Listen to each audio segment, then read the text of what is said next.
Hello. Today I will be just reading my sociology assignment that I did. Something I'm passionate about. Um, so without further ado, here is Fistfuls of Steel, Shows Full of Rage, How Zach De La Rocha allowed rage to consume him. Now, for this memo assignment, I did use the article Rage Against the Machine, Zapatismo and the Aesthetics of Anger by Andrew Green. It was published in Popular Music, Volume 3, Issue 3 from 2015, and the article's pages 390 to 407. Settle for nothing. The problem statement. The main purpose of this article was to research just how much censorship and political unrest can affect music and the anger that travels in it, and in doing so, how much of that anger can translate into the body and then into the performance. Mic check.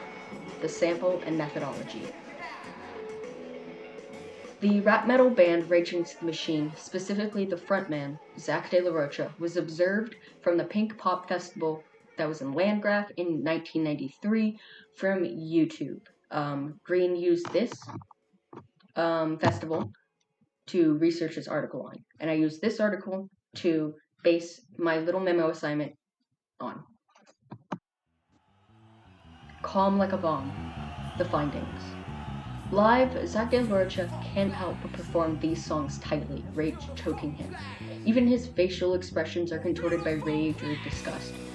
He performs these songs glad, overwhelmed, and trembling. At times, Green observes that he needs to prop himself up on the drummer's platform, but he is still determined to perform. In Killing in the Name, while reciting a poem by former Black Panther members, sorry about that, he struggles to even speak. And then a climax of the song, he seems very picturesque and calm. This is until the floodgates open and he seems to hold all the rage in the world at that very moment. In the other songs, it becomes clear why some of the verses are short, as it can be seen that his rage is consuming him, affecting his breathing, affecting his throat, and affecting his performance.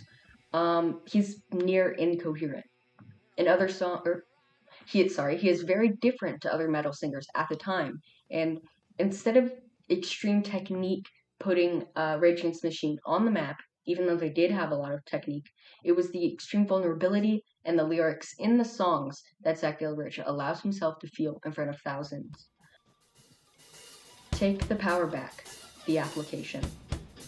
With these songs' meanings and the rage and vulnerability the song can morph into the atmosphere, these songs can bring forth political unrest or just anti-authority feelings, and this can cause people to criticize the government and criticize authority. In fact, many law enforcement officers wanted an injunction against the band's performances because of the anti-law enforcement themes of the songs. An injunction, they basically wanted the band to stop performing live. And after 9/11, many radio conglomerates, many DJs, etc., did not play Rage Against the Machine because it was just the government did not like it, in layman's terms.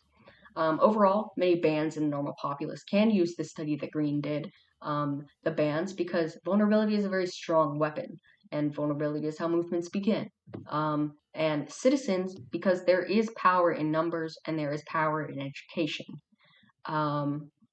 It doesn't really matter if you start your education from song lyrics, you hear the lyric, and you're like, whoa, that was cool. I wonder what that's from. And then you do your own research.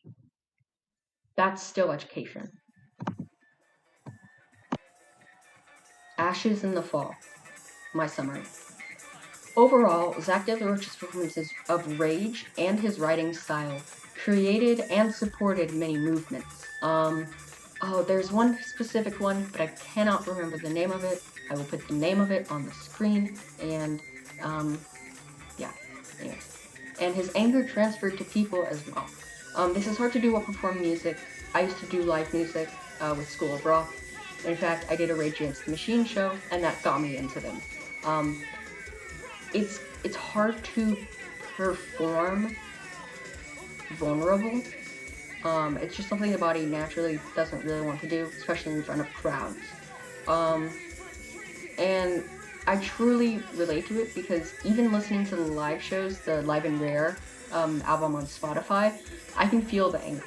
It's harder to feel those emotions from like a recorded album because that's more refined and something that's perfected.